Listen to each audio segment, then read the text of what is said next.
Voici un petit survol de l'interface de Google Classroom. Je vous présente les 4 différentes sections.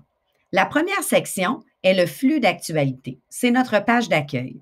Sur celle-ci, vous pouvez partager une information avec votre classe, donc un petit message, et vous pouvez également ajouter des fichiers à ce message. Les messages seront un à la suite de l'autre sur la page d'accueil de votre élève et de vous-même par le fait même.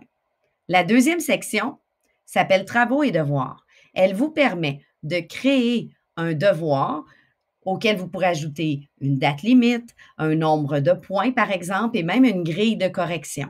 Vous avez le choix entre la création d'un devoir, d'un questionnaire qui ouvrira un Google formulaire qui pourra être créé directement dans l'interface, une question, soit à choix multiple, soit à réponse courte, une section documentation, si vous avez, par exemple, une présentation que vous voulez donner aux élèves, une lecture qui pourrait être intéressante et les outiller.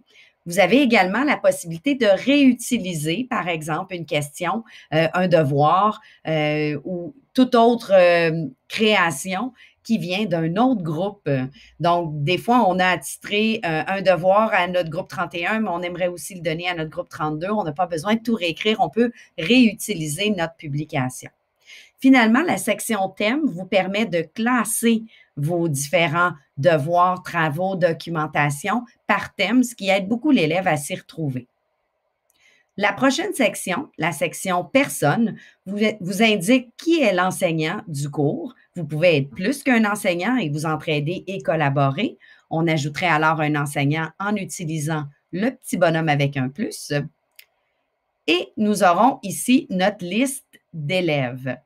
Vous allez devoir inviter vos élèves à rejoindre votre cours et tranquillement, vous verrez apparaître vos élèves ici.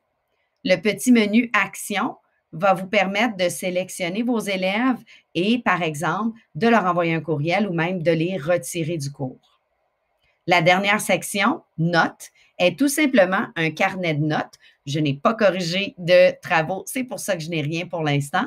Mais si vous corrigez un travail, vous lui avez attribué une note, par exemple, un travail sur 10 points, et l'élève a eu 8 sur 10, vous verrez ici un carnet de notes avec les notes de chacun des travaux que vous avez corrigés dans Google Classroom.